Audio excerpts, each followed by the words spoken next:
क्या आपने कभी सोचा है कि अगर आप किसी ऐसी जगह पहुंच जाए जहां से रोशनी भी बाहर ना निकल सके तो वहां क्या होगा? यही है ब्लैक होल, ब्रह्मांड का वो रहस्य जिसे समझना आज भी इंसान के लिए सबसे बड़ी चुनौती है। ब्लैक होल किसी जादू से नहीं बनते बल्कि सितारों की मौत से जन्म लेते हैं। जब सूरज से कई गुना बड़ा तारा अपने जीवन के आखिरी पड़ाव पर पहुंचता है तो उसका ईंधन खत्म हो जाता है। तारा अपने ही गुरुत्वाकर्षण के दबाव में ढह जाता है और एक बिंदु में सिमट जाता है। वो बिंदु है सिंगुलैरिटी, जहां भौतिकी के सारे नियम फेल हो जाते हैं। ब्लैक होल के चारों ओर एक सीमा होती है जिसे कहते हैं इवेंट होराइजन। अगर कोई भी चीज़ इस सीमा को पार कर ले तो उसके पास लौटने का कोई रास्ता नहीं बचता। चाहे वो ग्रह हो, तारा हो या फिर रोशनी की किरण, सब हमेशा के लिए गायब हो जाते हैं। 1915 में एल्बर्ट आइंस्टाइन ने जनरल रिलेटिविटी दी थी। उसके इक्वेशंस में पहली बार इशारा मिला कि ब्लैक होल वाकई अस्तित्व में हो सकते हैं। लेकिन उस वक्त खुद आइंस्टीन भी मानने को तैयार नहीं थे। उन्हें लगता था कि यह सिर्फ गणितीय कल्पना है। लेकिन कुछ सालों बाद वैज्ञानिकों ने पाया कि यह कल्पना नहीं बल्कि सच्चाई। 2019 में दुनिया ने पहली बार एक ब्लैक होल की तस्वीर देखी। इवेंट होराइजन टेलीस्कोप ने 55 मिलियन लाइट ईयर्स दूर गैलेक्सी M87 के ब्लैक होल की तस्वीर कैद की।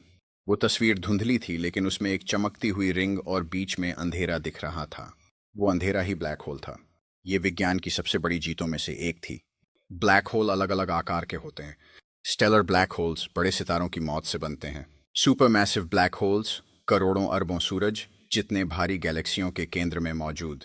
इंटरमीडिएट ब्लैक होल्स मध्यम आकार के, जिनका सबूत हाल ही में मिला है। प्राइमोर्डियल ब्लैक होल्स माना जाता है कि ये बिग बैंग के तुरंत बाद बने होंगे। सोचिए, अगर आप ब्लैक होल के पास खड़े हों, समय धीमा हो जाएगा। आइंस्टाइन की रिलेटिविटी कहती है कि गुरुत्वाकर्षण समय को धीमा कर देता है। यानी अगर आप ब्लैक होल के पास कुछ मिनट बिताते हैं तो बाहर ब्रह्मांड में हजारों साल गुजर सकते हैं। इसे कहते हैं टाइम डायलेशन। प्रसिद्ध वैज्ञानिक स्टीफन हॉकिंग ने बताया कि ब्लैक होल पूरी तरह काले नहीं होते। वे थोड़ी बहुत ऊर्जा रेडिएशन के रूप में छोड़ते हैं, जिसे कहते हैं हॉकिंग रेडिएशन। इसका मतलब है कि ब्लैक होल हमेशा के लिए जीवित नहीं रहते। एक दिन वे भी धीरे धीरे वाष्पित होकर गायब हो सकते हैं। कुछ वैज्ञानिक मानते हैं कि ब्रह्मांड के अंत में सिर्फ ब्लैक होल ही बचेंगे।